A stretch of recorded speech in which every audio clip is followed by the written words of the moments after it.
요한계시록 2장 1절에서 7절 말씀까지 하나님께서 주시는 말씀을 하도록 합니다. 같이 읽도록 합니다.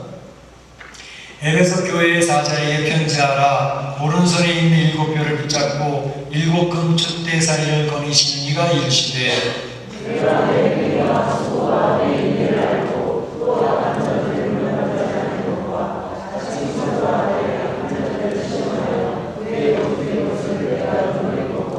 또 내가 참고 내 이름을 위하여 견디고 게으르지 아니한 것을 아노라.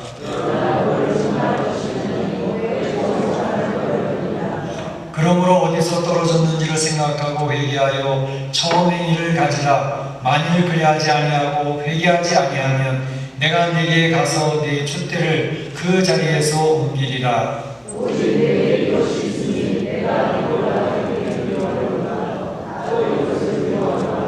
같이 봅니다. 그에 있는 자는 성령이 교회들에 가시는 말씀을 들을지어다. 이기는 그에게는 내가 하나님의 낙원에 있는 생명나무 열매를 주어 먹게 하리라. 아멘. 요한계시록으로 되어져 있기 때문에 보통 이 요한의 계시 아닌가 그런 생각을 하기 쉬운데, 이 요한계시록은 요한의 계시가 아니라 예수 그리스도의 계시다 라고 말씀을 드렸습니다. 예수님 본인 자체가 계시고 예수님이 주신 말씀 계시다 라는 것을 말씀을 드렸는데요, 오늘 1장 후반부에 보게 되면 제가 읽지는 않았지만 그 예수님의 계신 것을 확실히 드러내 보이시는 그런 내용이 나오고 있습니다. 요한이 박모섬에 이제 유배되어서 같이 있을 때에 예수님께서 요한에게 나타나셔서 말씀을 주시는 거죠. 거기서 이렇게 표현이 되어져 있습니다. 인자 같으신 이가 이제 일곱 촛대 사이로 거니시는데 그 오른손에는 일곱 뼈를 주시고 하면서 이제 요한 앞에 나타났던 예수님의 모습이 묘사가 되어져 있습니다. 이렇게 설명이 되어져 있습니다. 그분이 입으신 옷은 발에 끌리는 옷, 로드 같은 것을 입으셨고 가슴에는 금띠를 띠셨고 그리고 머리는 흰 양털같이 되어져 있고 또 눈은 불꽃 같은 눈빛을 가지고 계시고 발은 단련된 구리, 주석과 같은 그러한 발이 보여졌고 그분의 음성은 물소리 같은 음성으로 들려졌다라고 요한은 묘사를 하고 있습니다. 그는 이 예수님의 앞에 엎드려서 이제 굉장한 두림에 빠져 있지 않았겠습니까? 그때에 그 인자 같으신 이 예수님이 오른손을 요한에게 얹으시고 말씀하시기를 두려워하지 말아라 요한아, 나는 처음이요 나중 알파와 오메가 된다 라고 이야기하시면서 내가 죽었었지만 지금 이렇게 살아있느니라 라고 설명을 하시면서 내가 지금 본 것들 그리고 이제 앞으로 장래에 되어질 일들 이런 것을 기록을 해라, 그래서 세상에 선포해라 이렇게 주시는 말씀이 나오는 것을 볼 수 있습니다. 오늘 저희가 교독했던 2장 1절 말씀에도 보게 되면 에베소 교회의 사자에게 편지하라. 오른손에 있는 일곱 뼈를 붙잡고 일곱 금촛대를 사이에 거니시는 이가 이르시되 이렇게 되어져 있습니다. 그래서 이제 일곱 촛대 사이에 거니시는 분, 그분은 바로 예수 그리스도가 되시죠. 근데 그분이 이제 오른손에 일곱 뼈를 가지셨다 얘기했는데, 그래서 일곱 교회 촛대, 이것은 이제 그 일곱 교회 공동체를 이야기하는 것입니다. 그리고 일곱 별이라고 하는 것은 그 일곱 교회의 사자들, 리더들, 그 사람들을 주님께서 이제 붙으시고 주장하시는 그런 내용을 설명하고 있는 것입니다. 그래서 예수님께서는 이제 일곱 교회에게 편지하는 내용이 2장부터 쭉 나오게 되는데, 왜 하필 일곱 교회에 이런 편지를 보내셨을까? 그 당시 일곱 교회밖에 없었을까? 그렇지 않습니다. 교회는 무수히 많이 있었습니다. 그런데 바로 이 일곱 교회를 선택하신 것은 일곱 교회가 하나의 샘플링이 된 겁니다. 그래서 그 일곱 교회는 지금 우리가 있어왔던 과거 역사에 쭉 있어왔던 교회의 모습들, 그리고 현재 현존하는 교회들의 공동체들의 모습들, 이것의 모든 것들을 종합하는 그런 모습들이 일곱 교회에서 다 발견될 수 있기 때문에 그 일곱 교회들을 샘플로 삼아서 일곱 교회에 예수님께서 편지를 보내시고 그들을 이제 때로는 격려하시고 때로는 책망하시면서 말씀을 주시고 하나님의 사역들을 이 7교회 공동체를 통해서 이루어가시는 것을 볼 수가 있죠. 예수님이 이 땅에서 사역을 하실 때에 행하셨던 사역들 여러 가지가 있지만 크게 구분한다면 3가지 정도가 됩니다. 첫째는 하나님 나라를 선포하시는 사역을 감당을 했습니다. 두 번째로는 제자들을 양육하시는 사역, 그래서 하나님의 나라를 확장하는, 하나님의 나라를 세워나갈 일꾼들을 세우는 사역을 감당하셨고, 세 번째로는 연약한 사람들, 버려진 사람들, 가난한 자들, 이 백성들을 돌보시는 섬김의 사역을 감당을 하셨습니다. 바로 그런 사역들을 이제는 예수님이 이 교회, 현존하는 교회 공동체를 통해서 하나님의 사역이 선포될 수 있고 하나님이 돌보시는 사역, 제자를 키우는 사역, 이러한 것들을 교회 공동체를 통해서 행하신다고 하는 사실을 이야기하고 계시는 것이죠. 그래서 오늘날 예수님께서는 바로 이 세상에 있는 로컬 처치, 이런 교회들을 통해서 하나님의 일들을 맡기시고 또 일들을 행해 나가시는 것을 볼 수가 있습니다. 그 7개의 교회들 가운데 첫 번째로는 에베소 교회를 선택을 하셔서 에베소 교회에 편지해라 라고 해서 말씀을 주시게 되어졌던 것입니다.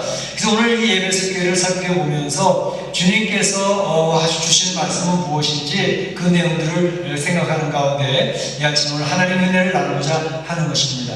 살펴보고자 하는 것은 먼저 에베소라고 하는 도시는 어떤 도시였는가 하는 것을 생각해 보겠고, 두 번째로는 이 에베소라는 도시에 교회가 어떻게 세워지게 되었는가 하는 것을 살펴보고, 또 예수님께서 말씀하신 대로 이 에베소 교회를 볼 때에 예수님이 칭찬하셨던 내용들은 무엇인가, 그리고 책망하셨던 내용은 무엇인가, 이걸 살펴보겠습니다. 7교회를 이야기하면서 예수님은 칭찬하는 것과 또 책망하는 것을 이렇게 나누어서 설명하면서 그 교회들을 격려하기도 하고 교회들이 바로 설 것을 요청하는 그런 예수님의 모습이 나오기 때문에 그런 내용들을 살펴보고자 하는 것입니다. 먼저 에베소라고 하는 도시는 어떤 곳이었는가 하는 것을 생각해 보고자 합니다. 에베소라고 하는 것은 지금도 존재하고 있죠. 터키에 있는 도시입니다. 지중해 해안가에 있는 항구 도시에 해당이 되겠습니다. 그 당시에는 예루살렘이 로마의 식민지였던 것처럼 소아시아의 모든 지역도 다 로마의 식민지였습니다. 그런데 이 에베소라고 하는 도시는 굉장히 로마에 협조적이고 로마를 잘 충성을 하는 그러한 도시였기 때문에 이 에베소라는 곳에는 로마 군인이 주둔하지 않고 이 에베소 도시에 자치권을 주어서 지자체가 되어져 있는 그러한 도시였습니다. 이 항구 도시다 보니까 이 무역이 굉장히 발달해서 그 무역의 중심지가 되어졌던 그런 도시였습니다. 그러니까 이제 산업이 발달했죠. 부요가 굉장히 쌓여 있는 그런 도시였습니다. 그래서 이 항구 도시였던 무역 도시였던 에베소는 물질적으로 굉장히 풍성함을 누리는 그러한 도시가 되어졌던 것을 볼 수가 있습니다. 그런데 이 항구 도시, 이 대한민국도 보게 되면 이제 항구 도시에는 우상들이 많이 있지 않습니까? 그래서 굿도 많이 하고 이제 신에게 진사드리는 그런 것들도 굉장히 많은데, 이 에베소에서도 역시 이런 우상 숭배가 굉장히 강하게 나타났는데 그것은 바로 아데미 여신의 신에 대한 내용입니다. 사도행전 19장에 보게 되면 그 아데미 여신상에 대한 내용이 많이 나오고 있죠. 그러니까 그 도시는 이제 풍요와 이 다산을 굉장히 추구하는, 물질적으로 굉장히 풍성한 데다가 많은 여러 곳에서 상인들이 와서 은행조차도 있고, 그리고 또 그곳에서 이제 많은 사람들이 이제 쉬게 되어지는 그런 곳이었기 때문에 이런 아데미 여신을 숭배하는 것이 굉장히 강했고, 에베소 사람들은 아데미 여신을 섬기는 것에 대한 자부심도 굉장히 강했습니다.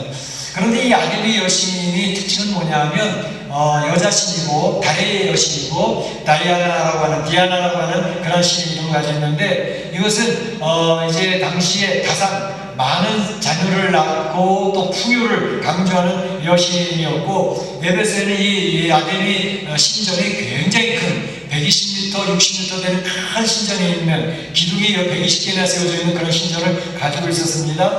뿐만 아니라 에베소에 살고 있는 많은 상인들은 이 아데미 여신상을 자기 집에 이렇게 놓고 그것에 숭배하는 이런 일이 굉장히 강력했죠. 그리고 이 아데미 신전에는 사제들이 있었는데, 사제들도 특별히 여사제들이 수천 명이 있는 그러한 신전을 규모였습니다.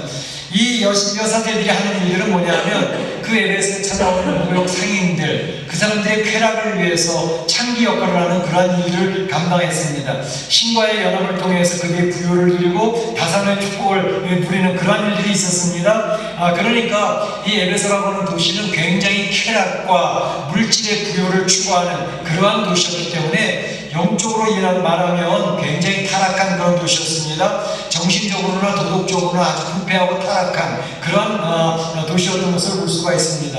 그런데 바로 이 도시에 기독교가 들어오게 되어졌습니다.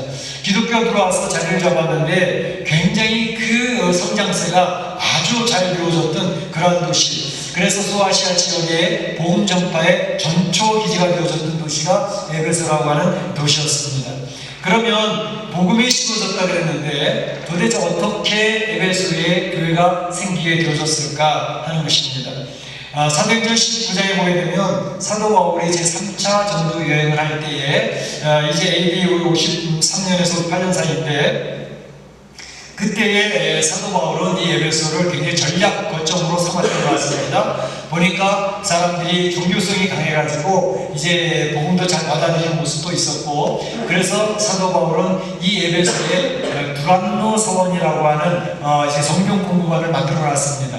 그래서 그 두란노 서원을 통해서 성경 말씀을 아주 체계적으로 양육을 하고 가르쳤을 때 그곳에서 세워졌던 제자들이 이제 아주 힘있고 강력하게 교회를 세워나갔던 것을 볼 수가 있습니다. 그러니까 이 복음이 증거되면서 에베소가 아데미 여신을 통해서 아주 장하게 되어졌던 그런 도시였는데 복음을 전해 듣는 에베소 사람들이 막 변화되기 시작을 하는 거였습니다. 그래서 마술사의 이야기가 유명하죠. 마술사가 예수님을 믿고 난 다음에 자기가 마술 치는 모든 책들 그것을 다 갖다 불태웠는데 은 5만 양이나 되어지는 그러한 큰 재산을 불태우는 역사도 있었다라고 하는 것이 사도행전 19장에 기록이 되어져 있는 것이죠. 그래서 사도 바울을 통해서 에베소 교회, 이 에베소 도시가 완전히 뒤집어지는 그런 역사들이 나타나는 일들이 생겼던 것입니다. 그 이후에 사도 바울은 바로 디모데, 사도 바울의 참 믿음의 아들이라고 얘기할 수 있는 디모데를 훈련을 시켜서 에베소 교회 목회를 맡기지요. 그래서 젊은 디모데가 목회를 하기 때문에 바로 에베소서를 통해서 또는 디모데 전서를 통해서 디모데의 목회도 가르치고 교회를 돌볼 수 있는 그런 내용들을 가르치는 것을 볼 수가 있습니다. 한 10년 정도 디모데가 우리 에베소 교회를 잘 목회를 했습니다.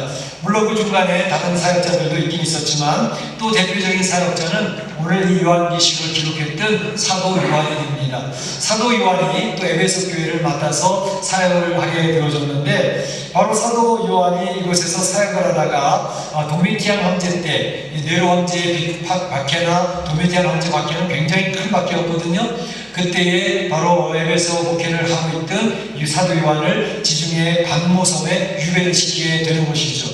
그래서 반모섬에 있게 됐을 때에 하나님의 귀한 말씀을 받아 기록해서 요한계시록이 이루어지게 된 것인데 바로 이 에베소에서 목회하던 사도 요한이 이제 그 사역했다는 그런 증거로서 그 에베소 지역에는 마리아의 무덤이 있습니다. 마리아의 기념교회가 있습니다. 왜냐하면 예수님 십자가에 달려 돌아가실 때에 그 모친 마리아를 누구에게 부탁했죠? 어떤 제자에게? 그 제자는 12제자 중에서 제일 나이가 어렸던 사도 요한, 제자 요한에게 예수님의 모친을 맡기지 않습니까? 요한아 봐라 내 어머니다 맡기고 또 이 어머니에게 당신의 아들입니다 라고 해서 요한에게 마리아 자기 모친을 맡겼는데 요한은 그 예수님의 모친 마리아를 극진히 잘 섬겼던 것 같습니다. 그래서 에베소에 목회할 때 그때 마리아가 거기 와서 거기서 생활하다가 거기서 소천한 것 같아요. 마리아의 기념교회가 있고 무덤이 있게 되어졌던 것입니다. 그래서 이 에베소 교회는 사도 바울에 의해서 강력하게 세워졌고 제자 훈련이 잘 되어졌고 에베소 그 도시 자체를 뒤엎을 정도로 굉장한 놀라운 부흥과 성장이 있어져서 복음 전파의 전초 기지가 되어졌다는 것입니다. 그래서 이 에베소 교회는 이제 예수님에게도 칭찬받는 교회가 되어졌는데 오늘 예수님이 칭찬하셨던 내용은 무엇인가 하는 것입니다. 예수님 칭찬했던 내용이 2절과 3절에 나오고 있는데 이렇게 되어 있습니다. 내가 내 행위를 아노니 내 행위와 수고와 내 인내를 알고 또 악한 자들을 용납하지 아니한 것과 자칭 사도라 하되 아닌 자들을 시험하여 그 거짓된 것을 내가 드러낸 것과 또 내가 참고 내 이름을 위하여 견디고 게으르지 아니한 것을 내가 안다. 예수님이 아신다는 거예요. 그래서 여기서 이 내용이 에베소 교회를 칭찬하는 내용인데, 에베소 교회가 어떻게 행동을 했는지, 어떤 삶의 열매가 있었는지 수고하는 것도 잘 알고 있다. 특별히 인내하는 것도 잘 알고 있다라고 얘기를 하십니다. 특별히 악한 것을 용납하지 아니하였다라고 얘기하고 있고, 자칭 사도라, 에베소 교회 성도들은 사도 정도의 그러한 자부심을 가지고 이제 이단들, 잘못된 영들이 들어온 것을 시험해 보면서 그 거짓된 것을 드러내서 교회 안에 뿌리를 내리지 못하도록 막는 그 일을 잘 감당했다는 것입니다. 그래서 참고 주님의 이름을 위하여 견디고 게으르지 아니하였다. 그러니까 신앙적으로도 이단들이 들어오는 것들을 잘 막아내면서 이제 그걸 하나님 말씀을 지켜냈고, 특별히 로마의 핍박과 환난이 있음에도 불구하고 참고 견디면서 게으르지 아니하게 교회 공동체를 잘 지켜냈다 하면서 예수님을 칭찬하시게 된 것이죠. 그런데 오늘 여기에서 예수님이 특별히 니골라당이라는 것을 언급하고 있습니다. 너희들이 니골라당의 행위를 미워하는구나. 나도 이것을 미워하노라. 이렇게 이야기를 하고 있습니다. 니골라당이라는 것을 특별히 끄집어내서 예수님이 언급하는 이유가 있습니다. 그것은 뭐냐면, 니골라당도 예수님을 믿는다고 하고 하나님을 섬긴다고 하는 사람들입니다. 그런데 이 니골라당은 은혜, 사도 바울이 계속 강조했던 것이 우리는 믿음으로 말미암아 구원을 받는다라는 것을 계속 강조하지 않습니까? 갈라디아서를 비롯해서 모든 로마서에서도 그렇고 이 이신득의 믿음은 믿음으로 말미암아 의인이 되리라고 하는 그 사상 굉장히 강력하게 외쳤던 분이 사도 바울인데, 바로 이 니골라당은 그 예수님을 믿어서 구원받았다라는 것에 대해서 확신을 갖는다는 것이죠. 근데 문제는 내가 믿음으로 말미암아 하나님의 자녀가 되어졌지만, 그러나 나는 이제 구원받은 사람이기 때문에 이 세상에서 죄를 지으면서 살아가도 나는 분명히 구원을 받아, 이렇게 한다는 것입니다. 그런데 믿음으로 말하면 구원의 확신을 갖는 건 좋은데, 자기가 죄 짓는 것에 대해서 전혀 꺼리낌이 없고 자기 죄 짓는 것을 합리화시키면서 자기 안에서 죄와 싸워서 이기려고 하는 영적 싸움도 없고, 나는 예수님 믿었기 때문에 무조건 하나님 나라 가, 나는 무조건 구원받은 사람이 돼, 나는 천국에 갈 거야 라는 확신을 넘친다는 거예요. 그런데 실상 그의 삶에는 죄의 열매들을 주렁주렁 맺어가면서 그 죄의 열매 맺는 것에 대한 회개함도 없고 양심의 가책도 없고 자기가 합리화를 시키는 거죠. 나는 죄인이기 때문에 어쩔 수 없이 죄를 지을 수밖에 없어. 그렇지만 주님이 구원해 주실 거야. 굉장히 믿음이 좋은 것 같이 보이잖아요. 근데 그 믿음은 잘못된 믿음이라는 것입니다. 예수님을 만난 믿음이 아니라는 것입니다. 다시 말하면 우리 그리스도인들은 자유함을 얻은 사람입니다. 그래서 사도 바울이 얘기했던 것처럼 너희는 죄의 종이 되어지지 아니하고 해방받은 자다라고 선언해서 그리스도인들은 죄로부터의 자유함을 누리게 된 사람들이 맞습니다. 그런데 이 자유를 누린다고 하는 것은 자유에는 항상 책임과 의무가 따라올 때, 그것을 감당할 때 그 자유를 누리게 되는 것입니다. 우리가 자유민주주의를 누린다고 하면서도 그 국민된 책임과 의무를 감당하지 않으면 그 자유를 누릴 그런 권한이 없습니다. 그런데 니골라당이 하는 것은 나는 예수님을 믿어서 자유인이 되었어 라고 하는 자기의 권리를 주장하지만, 자기네들이 죄와 싸워서 승리해야 되고 하나님 자녀에게 살아야 되고 충성을 해야 되고 순종해야 되는 자기의 책임과 의무는 전혀 생각지도 않는다는 것입니다. 그 사람들이 니골라당이라는 것입니다. 오늘날 얘기하면 이 니골라당과 똑같은 사람들이 있습니다. 구원파의 사람입니다. 유병현의 사건도 그렇고 이제 멕시코에도 또 바국스라는 사람들 다 이 구원파의 아들들인데, 그 사람들의 특징은 믿음을 되게 강조합니다. 예수님을 되게 강조합니다. 예수님을 믿으면 구원받는다는 강조합니다. 맞는 말이죠. 근데 그 다음에 예수님을 믿어 구원받았다면 그 예수님을 믿은 하나님의 사람다운 삶의 열매가 있어야 된다는 것입니다. 근데 그건 전혀 생각지 않습니다. 난 죄이니까 죄를 지을 수밖에 없어. 그래도 주님이 나를 구원하실 거야? 말도 안 되는 소리입니다. 바로 구원파가 얘기한 그것 때문에 사회의 문제를 일으키고 사회의 죄악을 범해놓고 자기 이기심을 위해서 자기의 모든 것을 다 갈취하면서도 자기는 괜찮다는 것이죠. 그래서 주님의 사랑을 받고 있는 자라는 겁니다. 이것이 구원파고 이것이 니골라당입니다. 그런데 바로 이 니골라당을 이 에베소 교회에서는 밀어냈다는 것입니다. 예수님도 나도 니골라당을 싫어한다고 얘기를 하시는 것입니다. 그러니까 초대교회 이단이 이제 크게 두 부류가 있는데, 하나는 율법주의고 하나는 무율법주의입니다. 율법주의라는 것은 우리는 율법을 지켜야지 구원받을 수 있어 유대주의입니다. 그래서 율법을 강조해서 율법을 지키지 않으면 하나님의 백성이 될 수 없어라고 이야기하는 게 유대주의죠. 이 율법주의와 이 사도 바울은 계속 싸움을 하는 겁니다. 그래서 신약성경의 뒷부분의 서신서는 전부 율법으로 말미암아 구원받는 게 아니라고 믿음으로 말미암아 구원받는 거지, 그걸 계속 강조하는 게 사도 바울의 가르침입니다.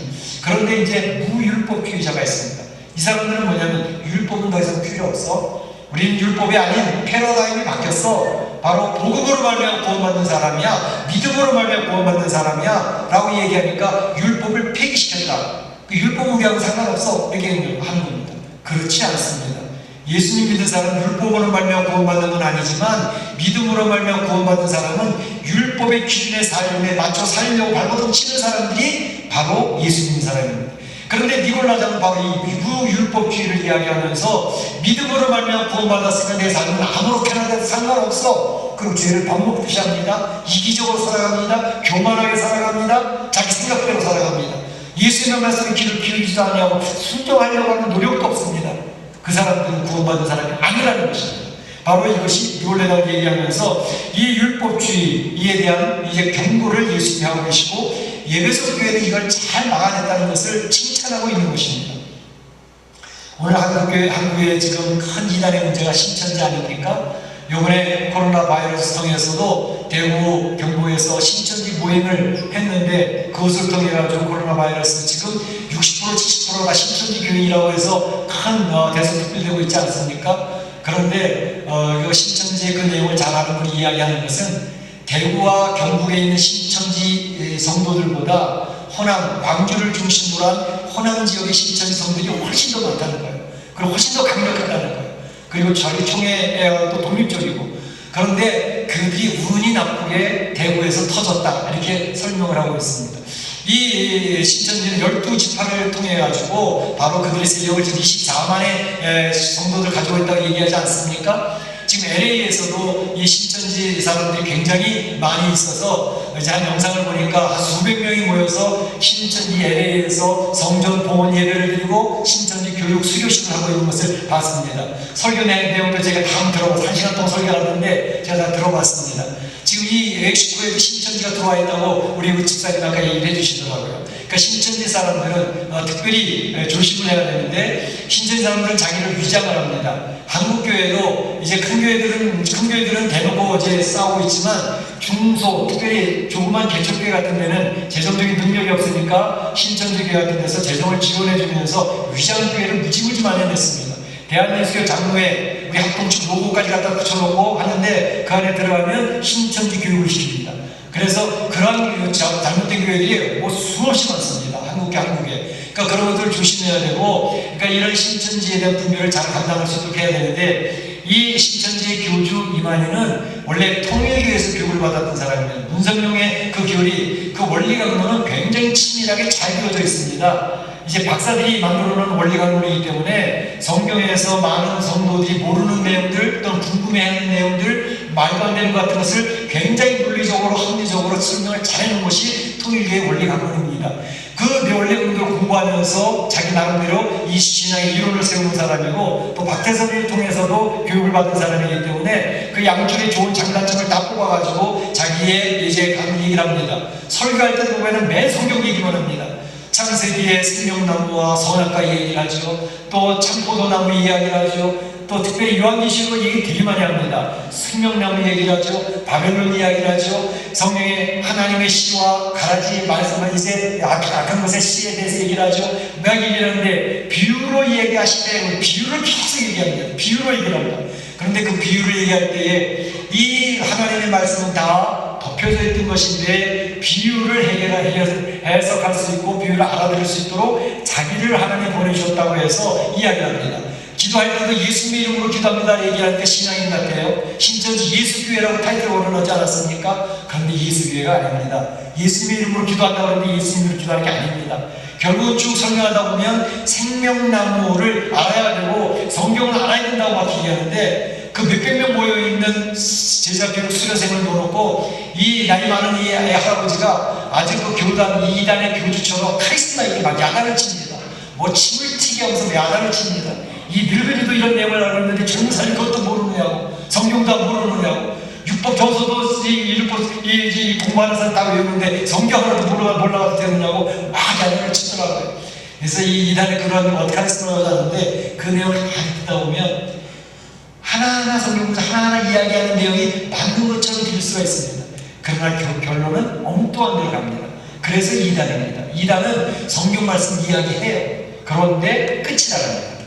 그리고 결론을 다르게 짓습니다. 그래서 이단이기 때문에 우리 성도님 특별히 이 교실을 공부하면서 잘 좀 파악을 하고 계시면 좋겠습니다.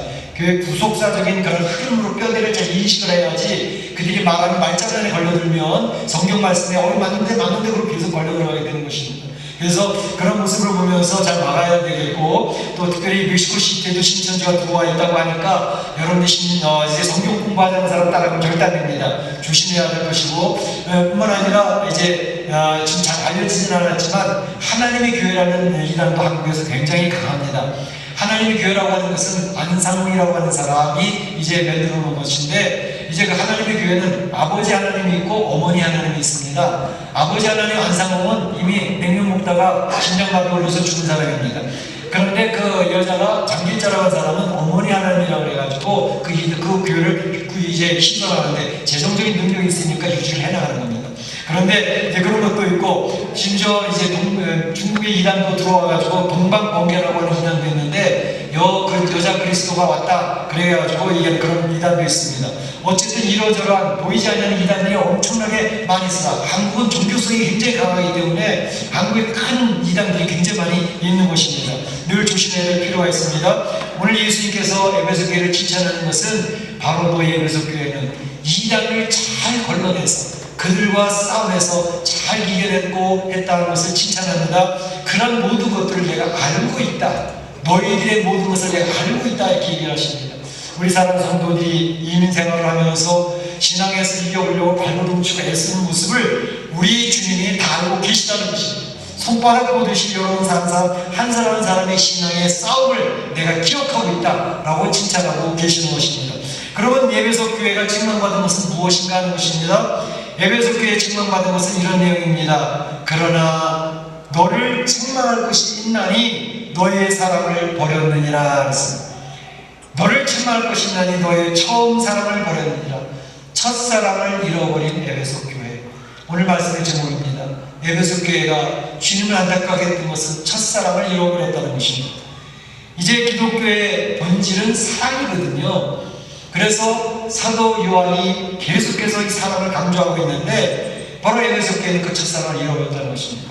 근데 그도 그럴 것이 진리와 싸우는 사람들, 교리적으로 싸우고 있는 사람들은 굉장히 비판적입니다. 그렇기 때문에 이단 대책위원회 하는 사람들은 굉장히 비판적이고 분석적이고 비판적이고 그 내용을 논리적으로 설명을 해서 막아내야 되기 때문에 에베소 교회가 그런 비판적인 모습, 논리적인 모습, 잘못된 모습, 정죄하는 모습이 굉장히 날카로워지다 보니까 그 교회 공동체 자체가 포용하고 사랑하고 감싸주는 그런 모습이 점점 약해져가고 있었습니다. 처음 시작은 좋았는데 그것이 계속 진행되는 동안에 그들의 모습이 변화되어졌다는 것이죠. 바리새인들의 출발을 여러분 아십니까? 바리새인의 출발은 처음에 얼마나 건강한 모습인지 모릅니다. 하나님의 말씀 잘 지키자는 것이 바리새인의 목표였으니까. 그런데 점점 가면서 건강했던 바리새인의 그룹이 이제는 겉으로 말만 잘 지키고 속은 맡겨지고 그리고 부패져가지고 의식되어지는 모습으로 그렇게 해서 병든 신앙인으로 바뀌어져가는 것이 바리새인 그룹이 이루어졌던 것입니다. 그렇기 때문에 신앙인의 건강의 모습은 내가 옛날에 건강했다고 해서 지금 건강하다는 것을 의미하는 것도 아니고 앞으로 건강할 것이라는 것을 보장하는 것도 아닙니다. 신앙인들의 영적인 건강성은 지금 현재 건강해야 됩니다. 과거에 잘못했든 과거에 건강했었든 상관없이 지금 현재 건강한 것을 체크해야 되는 것입니다. 이 건강성은 하나님의 말씀을 가까이 하고 하나님 앞에 엎드려 기도하는 자에게 하나님의 영적인 건강성을 주시는 거기 때문에 제가 그처럼이나 계속 강조하고 있는 것입니다. 근데 에베소 교회는 이단과의 싸움에 날카로워지다 보니까 사람들에 대해서 계속 분석을 하잖아요. 새로운 사람들을 이상한 눈치로 쳐다보잖아요. 저 사람이 바른 신앙이 가진 사람인가, 혹시 이단 신천지에서 온 사람은 아닌가, 날카롭게 보니까 그 교회 공동체에 어떤 모습이 자리 잡냐면 냉랭한 비판의 공동체가 되어지고 말았습니다. 서로 비판하고 비난하고 살피고 날카로워지니까 교회 공동체가 푸근함이 없어져 버린 것입니다. 그런 결과로 말미암아 예수님께서는 바로 이 에베소 교회가 첫사랑을 잃어버렸다라고 이야기를 하고 있는 것이죠. 자기 눈에 들보는 깨닫지 못하면서 형제의 티를 빼겠다고 하는 그런 모습이 너무너무 강해졌다 하는 것입니다. 어거스틴이라고 하는 귀한 신앙인은 이런 얘기를 했습니다. 그대들은 진리 한 번을 이야기할 때 사랑을 두 번 강조하십시오. 세상은 우리 성도들의 사랑을 통해서만 진리를 분별할 수 있게 됩니다. 불신자들은 성도들이 사랑하는 모습을 통해서 그 진리를 발견하게 된다는 것입니다. 진리를 강조한다고 진리를 증거한다고 하다가 사랑을 잃어버리면 불신자들은 교회 공동체에 전부 다 얼굴을 돌려버리고 말 것입니다. 이렇게 얘기했던 것이죠. 이것은 우리 가정의 생활에서도 적용이 될 수 있습니다. 우리 보통 첫아들, 장남이나 장녀들은 부모님이 키울 때 굉장히 엄격하게 키웁니다. 그 이유는 그렇습니다. 그러니까 큰아들, 큰딸에게는 너 잘해, 그거 잘못된 거잖아, 잘못된 것을 지적을 하고 잘하라고 자꾸 제시만 하다 보니까 진리는 맞기는 맞는데 그 큰아들과 큰딸은 멍이 들어갑니다. 왜 나한테 이렇게 엄마 아빠가 야단만 치지? 그러니까 내가 사랑받고 있다고 하는 생각이 사라져버립니다. 그래서 큰딸 큰아들은 위축이 되어지고 이제 많이 힘든 그런 심리적인 현상들을 많이 느끼게 되는데 그것과 마찬가지입니다. 그래서 우리 성도들은 사랑을 많이 강조하되 진리는 한 번씩 중간중간 집어넣는 그러한 태도가 필요하다. 로마서 13장 8절 10절에 보게 되면 사랑하는 자는 율법을 다 이뤘느니라, 사랑은 율법의 완성이니라 라고 이야기를 하고 있죠. 기독교 신앙의 본질은 사랑이라는 것입니다. 예수님께서 주님을 향한 사랑, 이웃사랑, 이것을 잃어버리면 안 된다라고 얘기했습니다. 그래서 예수님의 말씀을 듣는 실족하는 사람에게 예수 오셔서 얘기하시는 것은 사랑을 이야기합니다. 예수님을 따라다녔던 충성 다짐했던 베드로가 실족하고 넘어져서 나는 고기 잡으러 갈래, 예수님 믿었던 이게 뭐야, 고기 잡으러 갔던 베드로를 예수님 찾아오시지 않습니까? 찾아오셔서 하시는 말씀이 뭐예요? 첫 번째 얘기했던 게 사랑에 대한 경험이었습니다. 베드로야, 네가 나를 사랑하느냐? 아가파스메, 네가 나를 아가파의 사랑을 가지고 사랑하는 거 맞냐? 그랬을 때 예수님께서 물으시는 것은 베드로가 실패한 걸 알고 있잖아요. 베드로는 아가파의 사랑을 가지고 주님을 사랑할 수 없다는 걸 알고 계시잖아요. 그 질문했던 내용은 너는 나를 사랑하지 못했지만 나는 아가페의 사랑을 가지고 너를 사랑할 거야 라고 하는 사랑의 점검을 주시는 것입니다. 그래서 실패한 자, 쓰러진 자, 넘어진 자에게 주님의 사랑, 큰 사랑을 이야기하시고 그가 주님 앞에 안길 수 있도록 만들어 오셨던 것을 볼 수가 있습니다. 그렇기 때문에 이중필 예배소 교회들이 부탁하는 것은 이 첫사랑을 회복해라. 이단을 갈망하는 건 좋지만 첫사랑을 사랑해서 그 교회 공동체가 따끈따끈하고 푸른 공동체가 돼야지. 서로 비난하고 정죄하고 날카롭게 서로 하면 그 공동체는 냉랭한 냉소하는 공동체가 되어지고 만다라는 것을 이야기하고 있습니다. 만약에 너희가 여기서 회개해서 첫사랑을 회복하지 못한다고 하면, 회개해서 첫사랑을 회복하지 못한다고 하면 내 촛대를 내가 옮길 거야 라고 이야기합니다. 그러나 회개해서 저의 첫사랑을 회복한다면 나무의 생명나무의 열매를 먹게 할 것이다 라고 예수님이 결론을 짓고 있는 것입니다. 사도 요한이 유배 생활 끝내고 다시 돌아와서 에베소에서 하나님의 말씀을 증거하는데 사도 요한이 증거하는 말씀은 맨날 똑같은 거예요. 형제들아 서로 사랑하라, 자매들아 서로 사랑해라. 이제 제자들이 이야기합니다. 사도 요한 선생님, 그 말은 제가 귀에 못이 기도를 들었습니다. 좀 다른 설교 좀 하시면 안 됩니까? 다른 설교 좀 해주세요. 그랬더니 사도의 대답이 내가 다시 말하노니 소자들아 서로 사랑하라 또 얘기하더라는 거예요. 그만큼 사랑에 대해서 이 사랑은 본질이라는 것이에요. 기독교의 본질이라는 것이죠. 그래서 이 사랑을 이야기할 때 사랑이라는 단어는 추상적인 단어지 않습니까? 추상적인 단어를 구체화시키는 구체적인 단어 보통 동사를 만들기 위해서는 행동할 수 있는 걸 바꿔줘야 되죠. 내가 사랑하니까 나의 아내에게 카톡을 한번 보내서 문안을 해야지. 나의 사랑하는 친구, 교회 안 나오는 우리 사랑하는 형제에게 카톡을 보내서 어떻게 지내냐고 한번 전화를 해봐야지. 바로 이것을 구체화시키는 그것이 사랑입니다. 관심을 가져주는 것입니다. 오늘 바울 목장에서 우리 마스크를 준비해가지고 성도들에게 나눠줬습니다. 바울 목장에 3내용을 하여튼 몇 장씩 해서 나눠줬습니다. 그 모습, 그게 구체화되어졌기 때문에 사랑하는 모습인 것입니다. 바로 이러한 사랑을 구체화시키는 작업을 우리 성도들이 가정에서도 교회에서도 해야 된다는 것입니다. 여러분 가정에 부부간에 사랑이 있어야 됩니다. 그 사랑이 견고해야 행복함을 누릴 수가 있습니다. 자녀들이 부모님의 사랑을 경험할 때에 그 아이를 안정성 있게 자라납니다. 기독교의 가정이 될 수가 있습니다. 예수님이 주인 되신 가정으로 세워지게 됩니다. 교회 공동체도 마찬가지입니다. 교회 공동체도 바로 주님의 사랑이 느껴지고 사랑의 배려심이 성도들 간에 체험이 되어질 때에 교회 공동체가 푸근하고 따뜻해집니다. 그래서 어제 말씀드렸던 것처럼 교회 같은 가정, 주님이 중심된 예배드리는 가정, 또 가정 같은 교회가 너와 나와 상관없어가 아니라 한 식구처럼 서로 주님을 중심으로 해서 돌봐주는 그런 공동체가 되어서 하나님을 기뻐하시고 주님이 기뻐하시는 공동체가 될 줄로 믿습니다. 우리 사랑하는 성도들이 바로 주님의 예배석교에 공면하셨던 것처럼 이러한 공면을 받아들여서 하나님 앞에 영광 돌리고 축복의 통로가 되시기를 주님의 이름으로 축원합니다. 축복합니다. 우리 시간 다 같이 기도하겠습니다.